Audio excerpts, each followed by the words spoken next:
Korea has approximately 40,000 fried chicken restaurants. That is about the number of McDonald's globally in a single country. We have more chicken shops than we have high schools. But here is when I realized the global power of Korean fried chicken. When NVIDIA's Jensen Huang visited Seoul in October 2025, he did not head to a Michelin-starred fine dining spot.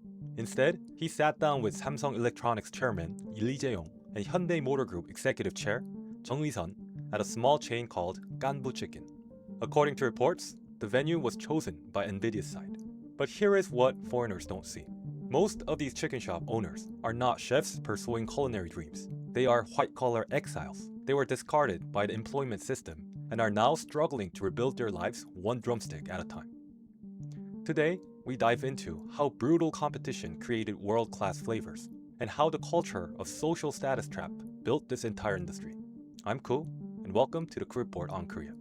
Let's dive in.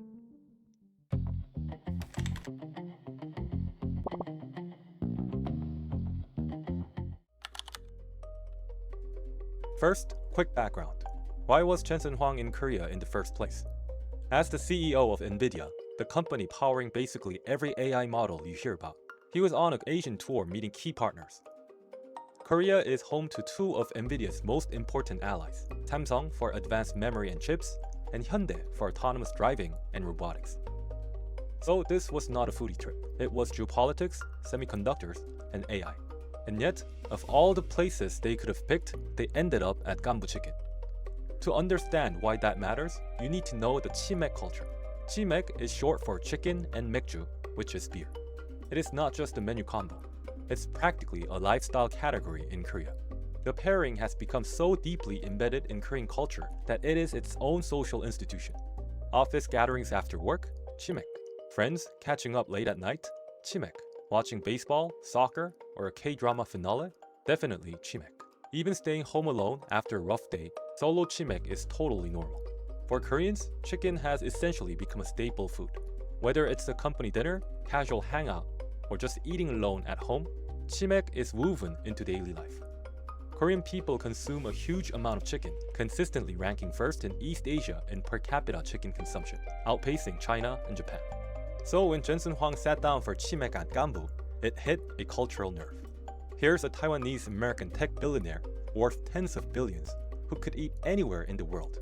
In Seoul, he chooses a relatively small chain most foreigners have never heard of, with a name that literally means trusted partner, and that comes from Squid Game.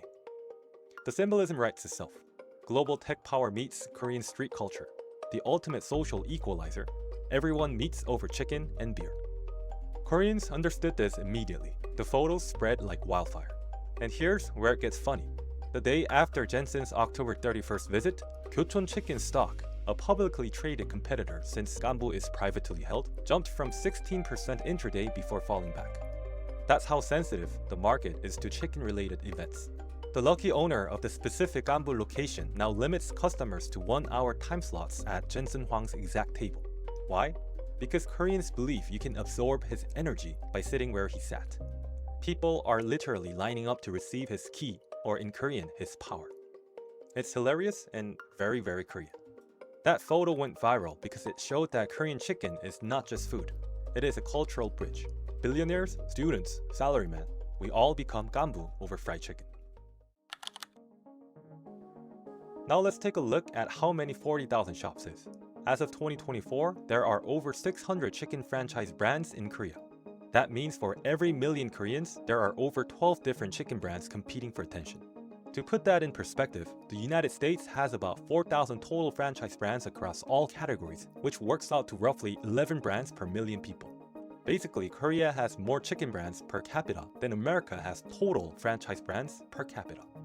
With over 40,000 chicken shops, competition is insane, but three giants dominate the market. Think of them as the Apple, Samsung, and Google of chicken.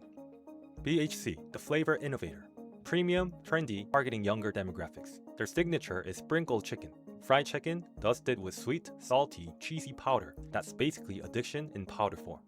BBQ chicken, the global ambassador.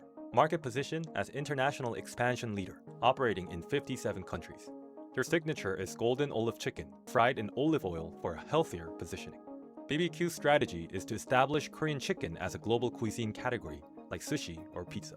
They are the chicken that represents Korea abroad. Gyochon chicken, the traditional master. Market position, original Korean-style premium with cult following. Their signature is soy garlic chicken with their famous thin, crispy coating. Gyochon has a cult following among purists who swear by their technique. They are the chicken purists swear by, even though they get the most complaints about portion sizes.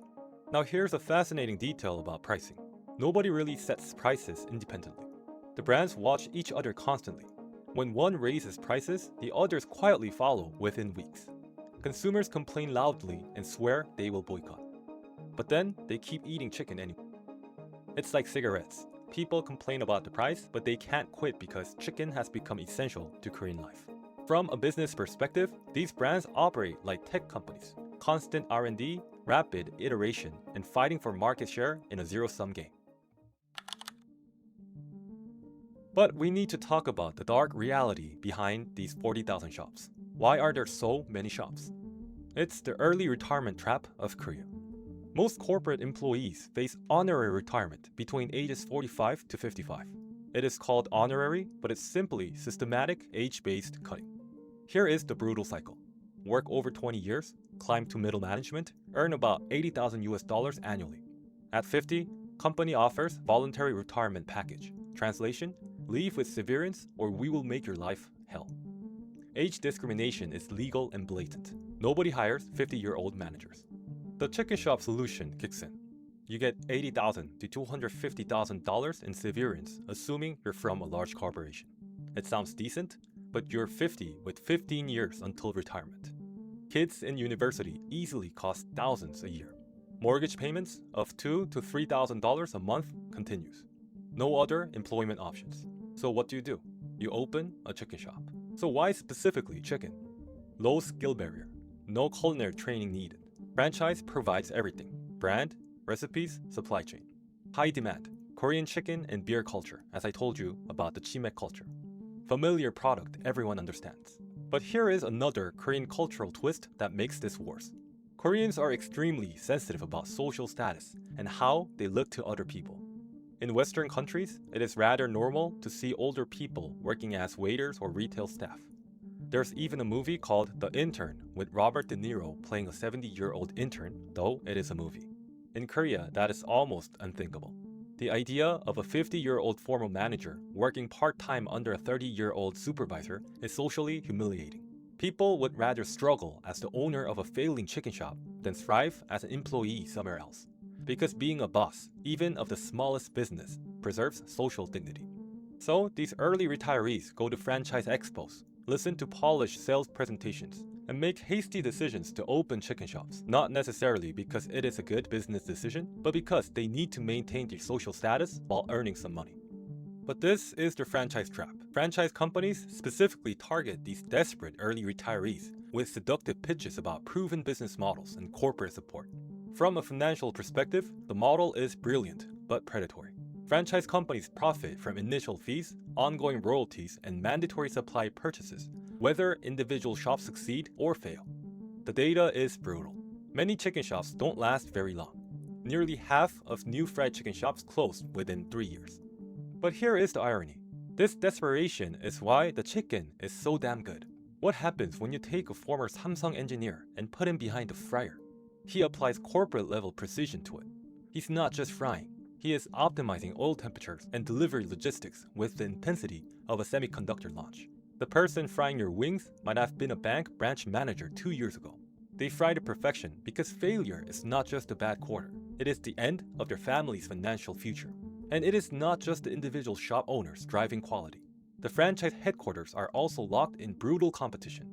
Because there's such high demand for franchises, because thousands of people are forced into early retirement every year, the franchises themselves compete viciously to attract new franchisees. Their key KPI is franchise recruitment, so they invest heavily in menu development and brand differentiation, specifically to make their franchise opportunity look more attractive than competitors. They need to convince desperate 50 years old that their franchise system is the one that will succeed. That desperation translated into excellence. When failure means your family's future, you don't cook, you optimize. Temperature, timing, packaging, delivery. Everything gets refined under pressure. In a twisted way, Korea's chicken got so good because for many people, it was not a passion project. It was a last stand for survival. So here is the truth. Korean fried chicken excelled because desperate people made it their life's work. Every piece carries a story of a corporate dream that died so this chicken could be fried to perfection. As someone in finance, I see the tragedy. Inefficient human capital, engineers are running fryers, predatory models, franchises profiting from the desperate. No safety net. Korea built a miracle but forgot to protect the builders. So the next time you enjoy Korean fried chicken, whether it's BHC sprinkle, BBQ's golden olive, Gyeocheon soy garlic, you're tasting the result of a broken system that somehow produces excellent food. It's crispy, it's delicious, but it's a little bit heartbreaking. Thanks for watching the Crew Report on Korea. I'm Koo, and I'll see you in the next report.